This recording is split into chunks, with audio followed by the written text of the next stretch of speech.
Malaysia attracts 132.6 billion ringgit of approved investments in the first half of 2023.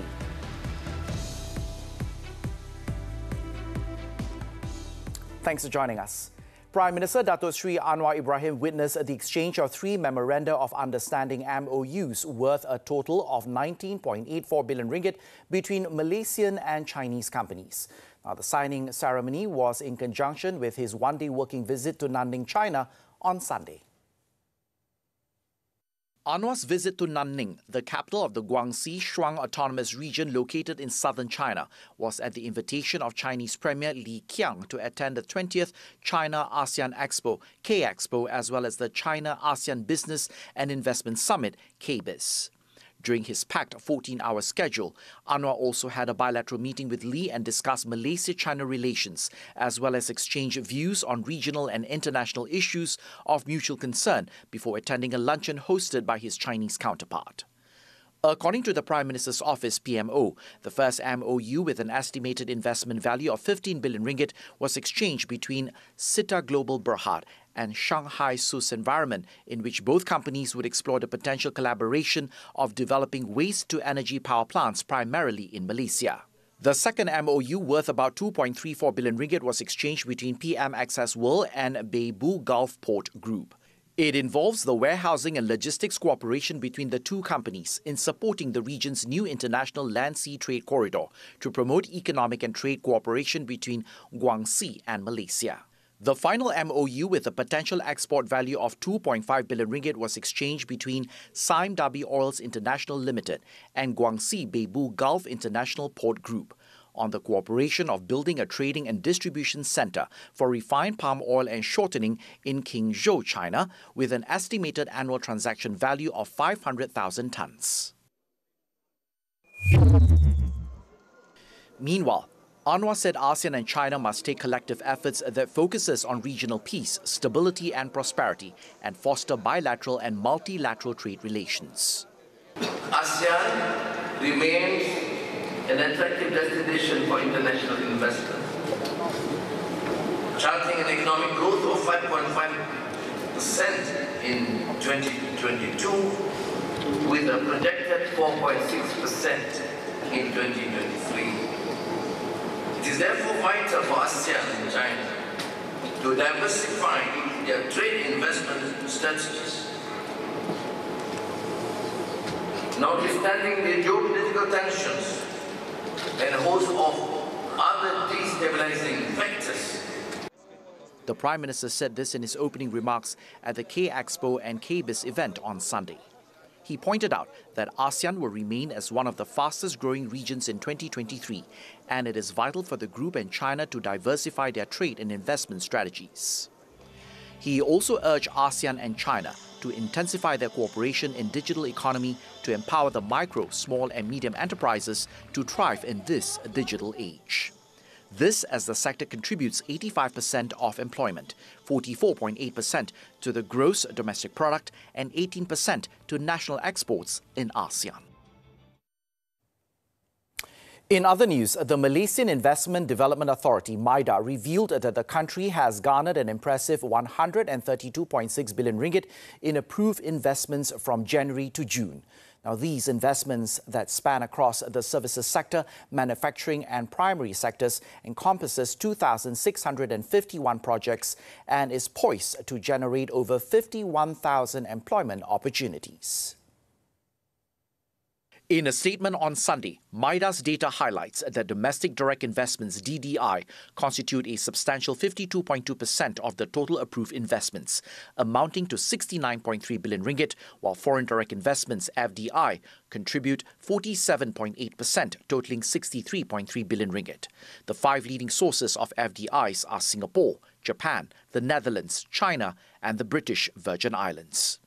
Simultaneously, the top 5 states that have recorded substantial investment value in proportion to the total approved investments include Kuala Lumpur, Selangor, Kedah, Johor and Sabah. MIDA reports that the 2,651 projects approved in this investment wave represent a remarkable increase of 34.8% compared to the corresponding period in 2022. Maida also expressed that these investments are a testament to Malaysia's thriving economy, bolstered by pro-business policies and an ongoing commitment to enhancing the ease of doing business in the country. Deputy Prime Minister Datuk Sri Fadillah Yusof has suggested that the Finance and Works Ministries use the pre-qualified tender procurement method in the selection of contractors for the Pan-Borneo Highway LPB project. Now, this will ensure the reliability of the contractors appointed and thus will not affect the highway construction process. Tender akan dibukakan dengan kita meletakkan kriteria. Jadi siapa yang berminat masuk. Kemudian akan dikenal pasti siapa yang layak. Bila di kalangan yang layak itu nantilah baru akan dipanggil untuk memasuki tender yang sebenarnya. Itu yang dicadangkan. Jadi diharapkan kalau itu berlaku ianya akan lebih cepat. Fadillah, who is also the coordinator for the Pan-Borneo Highway project, told this to reporters at the state-level cost of living carnival at Dewan Hikmah in Kuching on Sunday. He explained that an open tender process would take a long time, especially if there were too many applications. Prime Minister Datuk Sri Anwar Ibrahim on Saturday night had tasked Fadillah to expedite and resolve issues surrounding the Pan-Borneo Highway project that involves a total distance of 1,492 kilometres. Currently, Phase 1 of the Sarawak LPB project involving 11 work packages is nearly 98% completed, while Phase 1 of the Sabah LPB project that involves 15 work packages is at 82% as of August and is scheduled to be fully completed in January 2025. A 50,000-hectare site has been identified in Sabah and Sarawak for paddy planting. Deputy Prime Minister Datuk Sri Ahmad Zahid Hamidi said the matter had been agreed in principle by Sarawak Premier Tan Sri Abang Johari Tun Openg, but its implementation would require some time.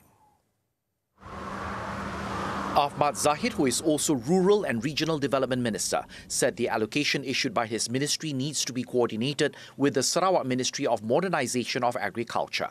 He added that the landowner's consent is also required, especially if it involves customary land. Saya fikir di sini kosnya agak tinggi. Tetapi yang saya sebutkan tadi, soal kos itu adalah soal nombor dua. Yang penting mesti ada kemampuan untuk sara diri, ya, mana self-sufficient of rice supply untuk penduduk Sabah dan penduduk Sarawak. Ahmad Zahid said this to reporters after the Santuni Rakyat program at Sekolah Kebangsaan Haji Bujang, Sebangan on Sunday. He also said that residents in the rural and interior areas must be given priority for any development project, especially in Sarawak itself, where the rural population is about 1.4 million. The proposal to review the country's criminal penalties for drug abuse offences by taking a treatment-based or rehabilitation-based approach should be applauded. Lawyer Hanif Akathri, who spoke to Nightline, however, said the revision must be carefully examined and discussed with the relevant ministries, stakeholders and NGOs. It is not only with regards to lessening the overcrowding in the prison, but also to rehabilitate and correct the offender so that there could be assimilation back into the society, especially those who are young offenders. But I would suggest that Asalina Osman Said and the government form a proper committee, a jawatan kuasa khas, to study this, where the composition of the committee should be members from the Aegis chambers, of course, also members from the necessary medical units to actually look into whether our system has already updated itself to cater for this or whatever other proposals which may be required, as well as private practitioners and retired judges. Let's have a committee, a proper committee. Hanif further said that Malaysians should refrain from criticising the proposal and instead give the government at least 6 months to finalise it. Another lawyer, Datuk Wan Azmir Wan Majid, also shared a similar perspective, adding that the proposal could have a positive impact on the country's economy moving forward.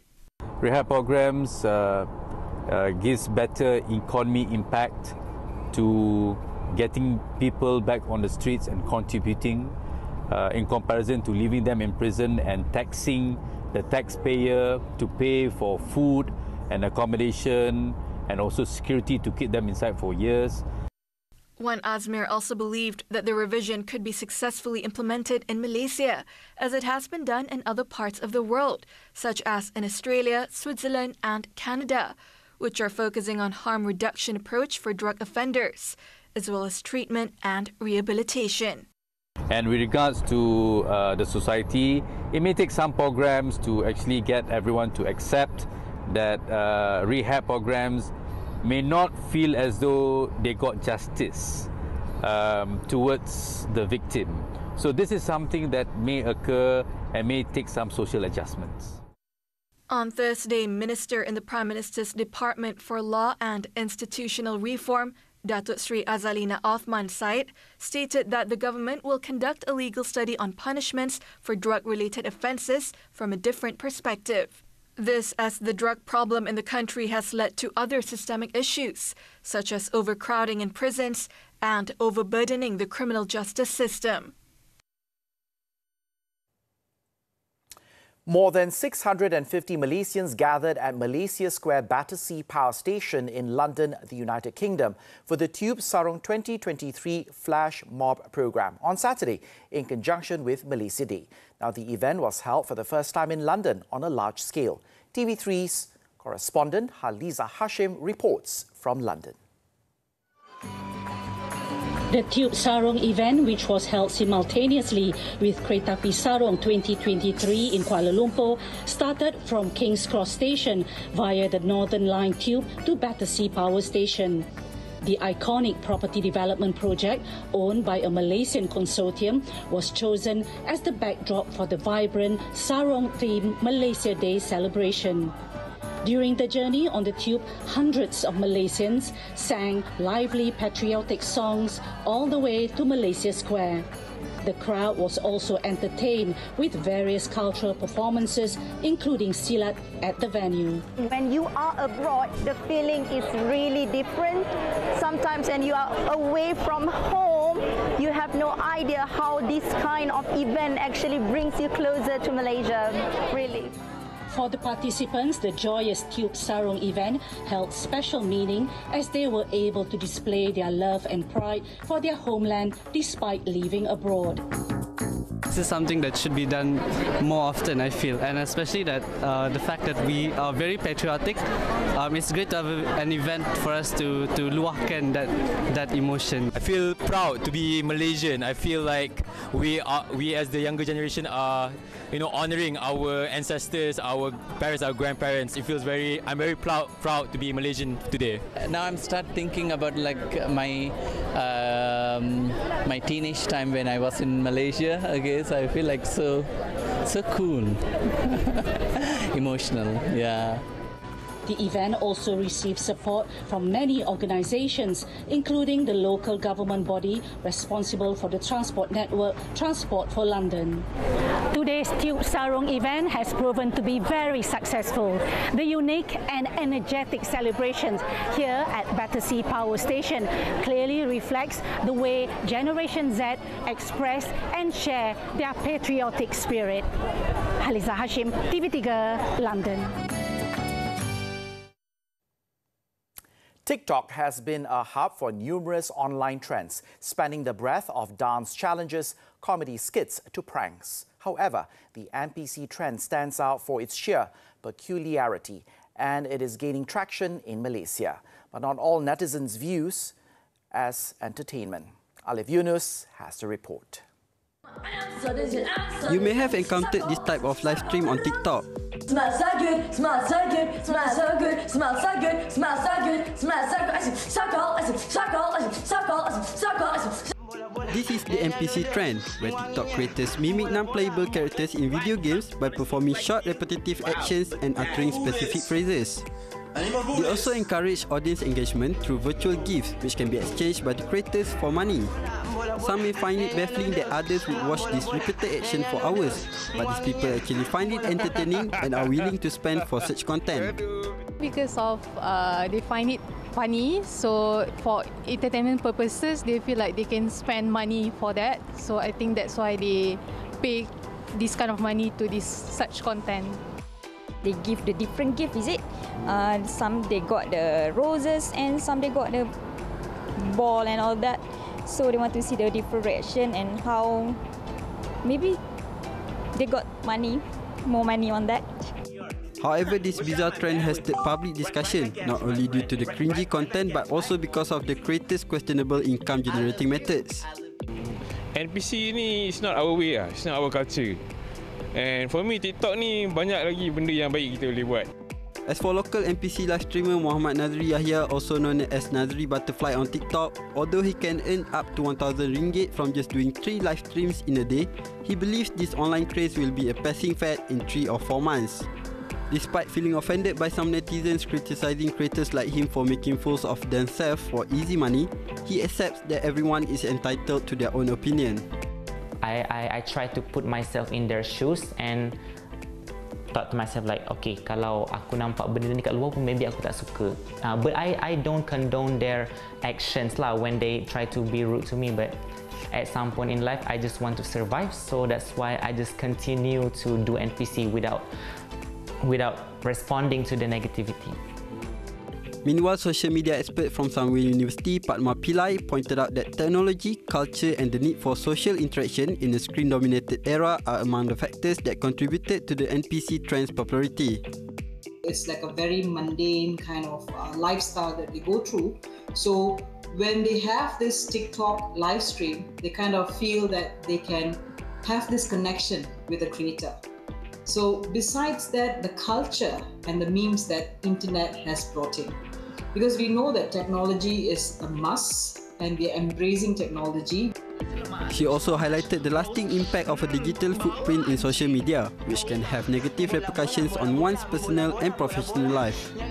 So that's the main reason why in social media, we always emphasize on be very tactful, be very careful with what you share, with what you say, because the digital footprint is there to stay. Many social media creators aim to entertain, but relying on questionable content for quick profit can have unintended consequences. So, creators should prioritize a more ethical approach to bring joy to their followers without exploiting their trust and generosity. Alif Yunus, TV3. After this breather, death toll from Libya floods hits over 11,000. Stay tuned.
A week after a wall of water rushed through the Libyan coastal town of Derna, Now, sweeping thousands to their deaths, the focus now turns to caring for survivors of the disaster.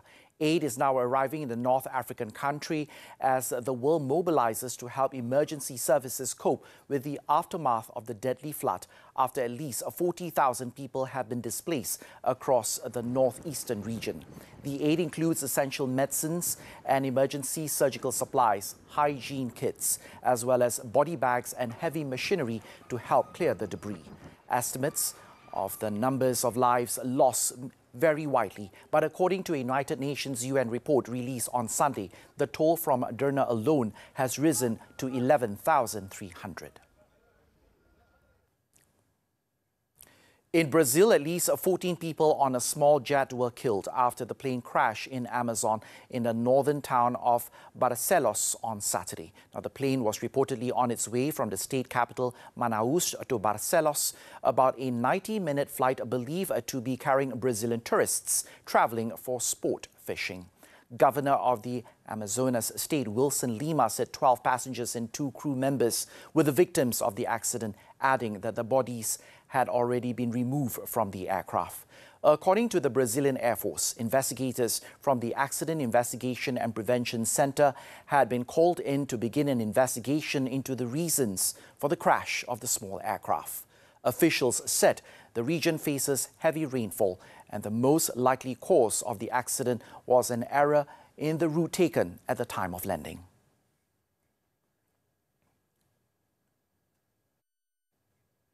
Over in Australia, thousands rallied around major cities on Sunday to support recognising the country's Indigenous people in the Constitution, a proposal that is struggling ahead of a referendum next month. Yes 23, the group behind Walk for Yes events, said around 20,000 people attended in Brisbane, Australia's third biggest city, with rallies scheduled in Sydney, Melbourne, Perth, Hobart, Canberra, Darwin and Newcastle. Indigenous Australians, who account for 3.8% of the population, face disadvantages including discrimination, poor health and education outcomes and high incarceration rates. If approved on October the 14th, the measure would enshrine Indigenous people in the Constitution and set up an advisory body to give the Aboriginals and the Torres Straits Islander people input on policies that affect them.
A penalty taken by Colombian striker Romel Morales in the second half was enough to allow Kuala Lumpur City FC to edge Sri Pahang FC 1-0 in the first leg quarterfinals of the 2023 Malaysia Cup on Sunday night. Both teams were equally matched in the first half. The penalty in the 74th minute was awarded after defender Muhammad Shazwan Andik fouled KL City FC captain Paulo Josu. Sri Pahang who last won the Malaysia Cup in 2014, have a chance to make up for tonight's defeat when they host KL City FC in the second leg in Kuantan this September 24.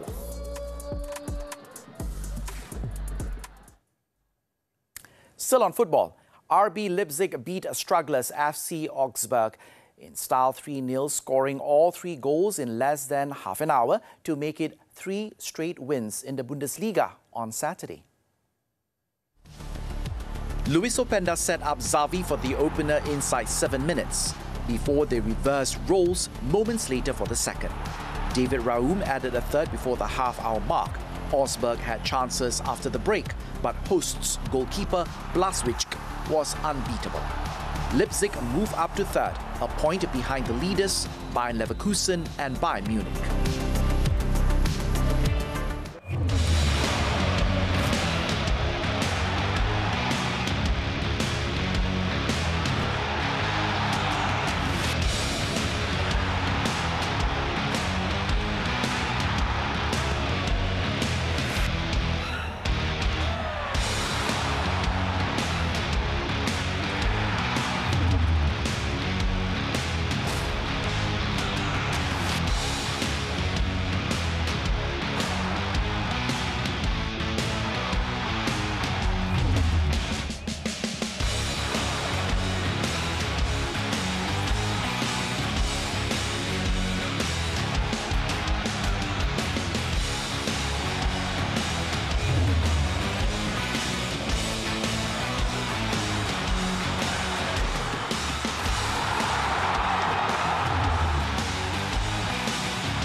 When we return, motorcyclist rams into RTD officer at the roadblock.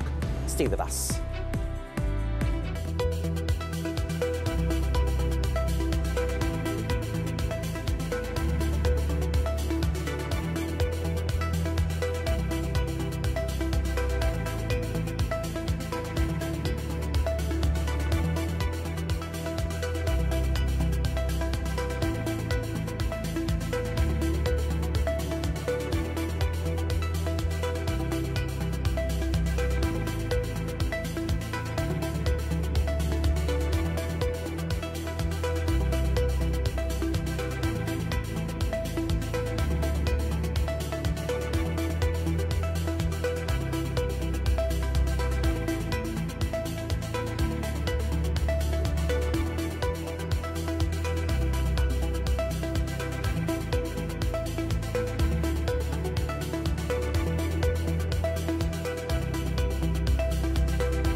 Staying with us. Police are investigating an incident where a motorcyclist rammed into an RTD officer while attempting to flee a roadblock at the Seremban Port Dickson Highway in Negeri Sembilan on Sunday morning. Now, Port Dickson Police Chief Superintendent Aidi Shah Muhammad said the suspect has been detained to assist in investigations under the Penal Code for using criminal force against a civil servant to prevent him from carrying out his duties. Authorities said the suspect was being probed for riding his motorcycle in a reckless and dangerous manner, and the RTD had also seized his motorcycle after the 11 a.m. incident. Initial investigations found that the motorcyclist did not have a valid insurance or a driving license, as well as having previous convictions for criminal activities and drug offences. The suspect will also be brought to the Port Dickson's Magistrates Court on Monday to be remanded for further investigations. Earlier, in a video that went viral on social media, the RTD officer was seen having thrown back several meters after the motorcyclist crashed into him. The officer reportedly suffered injuries to his neck, arms and legs, but was allowed to recuperate at home after being treated at the Port Dickson Hospital.